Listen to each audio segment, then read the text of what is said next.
The Memory of Love, Chapter 46. In her room, Eliana performs her own particular tea ceremony. Silvered pot, Lipton tags, canned milk. To Adrian, the teapot makes her look like a Roma. How far gone? She says. 3 months, answers Adrian. A week has passed. A week since Mama Kay told him she was pregnant with his child. He feels the responding tension in his stomach. His emotions are in the wind. Eliana crosses the room and places the tea on the desk in front of him. In my professional capacity, I would have to say, physician, heal yourself. These things don't just happen. She pats him lightly on the shoulder like a dog. The first time that Adrian can ever remember her touching him. Evidence of the magnitude of her sympathy. Jesus, you've crossed the line so many times. I don't know which side of it you are on anymore. I know, says Adrian, shaking his head. Later, he walks alone in the patient's garden. Eliana's bluntness came with wisdom. Not how, but why. More importantly, what would happen now? He is a man with a wife, a child, a job to go back to. A home beneath his feet, the ground is damp with recent rain. The patient's garden smells of earth and moss. Rain drips from the leaves high up on to those below, musical notes. Under the heavy cloud, the garden is almost in darkness. After the months of heat and dust, Adrian still enjoys the rain, can soak it up. At night, hearing it upon the roof, and during the day, as he watches from his window, he marvels at its power. The rain hurls itself down with such force, it seems to rage on at the earth, like an angry woman throwing herself upon her lover. He thinks of Mama Kay, the equanimity with which she seems to accept the fact of her condition. From the moment they met, she had appeared to expect nothing from Adrian, and now it is as though what is happening to her is taking place on another plane, a higher one, from where she can see years into the future, beyond the details of their liaison, towards a different horizon. She has made the greatest decision by far, and by which all the others are measured, and she has made it alone. She intends to create a life. Adrian might feel grateful that she would make it so easy for him. He might, but he doesn't. Her self-possession draws him to her. There is the desire, the compulsion almost to reach it. He hears rather than feels the rain begin again, striking the ground around him, hitting the upper leaves of the tree. Eventually, it finds its way to him. For a few minutes longer, he remains seated, letting the rain soak into his cotton shirt and touch his skin. A cigarette stub left burning in the ashtray marks Eliana's departure. Adrian crushes it out, and as he does so, looks up to the board behind Eliana's desk. The colored pins and Eliana's earrings are there still, stuck into the map, tracing the journeys made by Agnes. Though Adrian regularly checks the admission records both here and at the medical hospital, Agnes has never come back. Once Salia had gone of his own accord to the old department store to find the former doorman and obtain his promise to be informed if anything was heard or if Agnes reappeared. Since then, nothing. Adrian takes Agnes's file and opens it, leafing through the pages to remind himself what is written there. In the short weeks he had known her, he'd used his time well. The incident with the gold chain had seemed like a blessing, empirical evidence of her dissociative state. What is he to do with all this information, now rendered useless? For he lacks the crucial element that which would bind it all together. Whatever it is that impels her journeys, the things that makes Agnes do what she does. Baba Gale is outside Elias Cole's room. He tells Adrian the man inside is sleeping. At other times, Baba Gale will enter and gently wake his master. But today, he says Cole had passed a bad night. Baba Gale has placed himself in charge now. A sure sign Elias Cole is dying. Leaving the old man's room, Adrian catches sight of Kai ahead of him, recognizing him even in the poor light of the corridor by his habitual flip-flops, theater grins and t-shirt. Wonders in that moment whether to call out, opens his mouth, hesitates, and in his hesitation, the moment is lost. Kai turns the corner and disappears. From the apartment, Adrian dials his home telephone number and listens to the distant ringing. He is about to replace the receiver when Lisa comes on the line, breathless. Hello? Hello? Hello, it's me. Hello, sorry, who is it? It's me, Adrian. Oh, hi, sorry. I could hardly hear you. Some of the girls are around for lunch. Do you want me to call back? No, it's okay. They are fine. They've just opened another bottle. How is it going? When are you coming back? They never speak without her asking the question. Today, he can hardly hear it. Instead of answering, he describes for her the new sessions. In the last year, he achieved something in getting the men to remember and write down or draw, for several were illiterate, their experiences. A small triumph, but significant. He remembers back to when he first arrived, how high his expectations had been, how broad his assumptions. He'd been all wrong.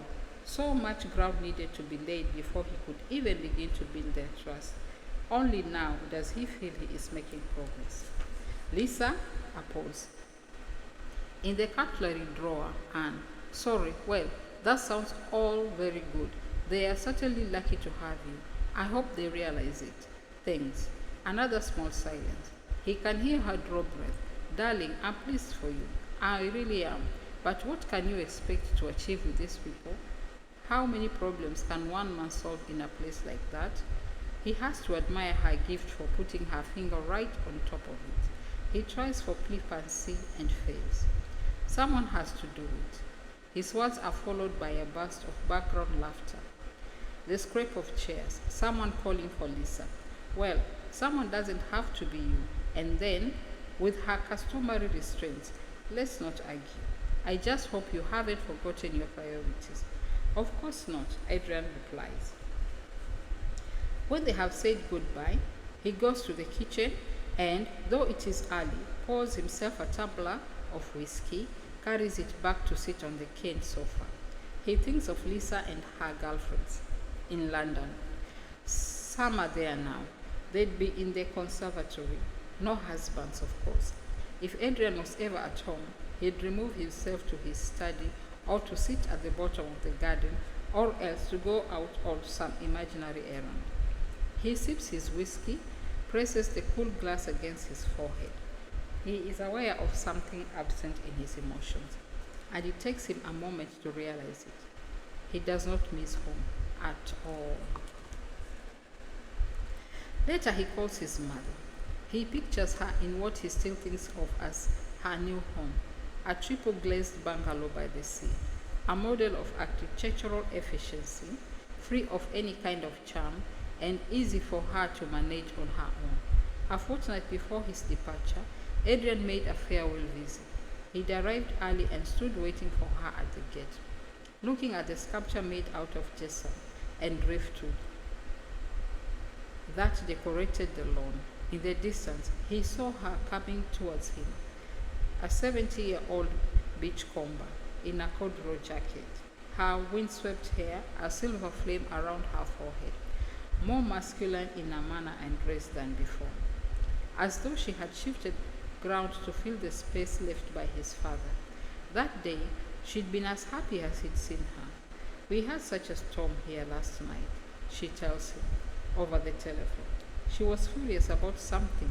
My goodness, to his mother, the sea is always female, prone to womanly moods. Thought she would sweep us all away. What a noise. But the light this morning was quite marvelous. I counted at least 6 dead birds, girls, 2 avocados. Looked like they'd been washed out of the sky. Rather picturesque in their own way. I went back and fetched my camera. He listened to her and for the first time realizes from where his love of birds most likely comes. He'd never given it much thought. Probably she used to take him for walks and talk to him about these things. It has It had all stopped with his father's illness, but the memories doubtless had lodged in his subconscious. Suddenly, he feels immensely grateful to her. So, how are you doing out there? How's the work going? They talk for a while longer. She listens. At the end she says, well, you keep at it. We are all very proud of you. And Adrian says without thinking, why don't you come out and visit? It's not as crazy as it sounds. Come on, I think you'll like it. At any rate, it will be interesting. Oh, darling, what a wonderful idea. Don't you think I'm a bit old? No, I don't. There are old people here. I see them every day. She laughs. Don't say no, he tells her. Say you'll think about it. All right, dear, I'll think about it. He hangs up. He realizes they have never spoken about his reasons for coming home. He had taken it for granted she would understand that his connection to the place came through her. He has no idea how she actually feels about it, if she feels anything at all. How does a man like him believe in love? A man trained to analyze the components parts of emotions, measures of neurochemicals, as serotonin, hormones, oxytocin, and vasopressin. He who would name, classify, and diagnose every nuance of the human soul into attachments, complexes, conditions, and disorders. There exists somewhere a scale for love invented by one of his profession. Others have identified the neurological reward pathways of the brain, the tripwires that mark the way to love. And there are others still who say love is but a beautiful form of madness.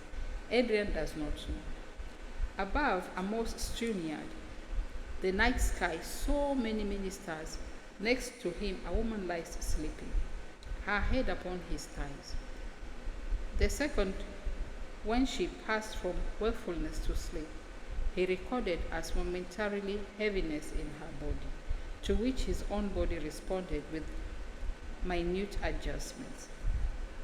He did not come here looking for happiness. He came here to change who he was, and in her he has found his escape, this sleeping woman, for she offers him a way out of himself, away from the person he might have become. She wandered by accident through a portal into the hollow of his heart and led him out into the light. How does a man who tasks himself, his life, is to map the emotions, their origins, and their end, how does such a man believe in love? Adrian does not know, but he believes. There it is.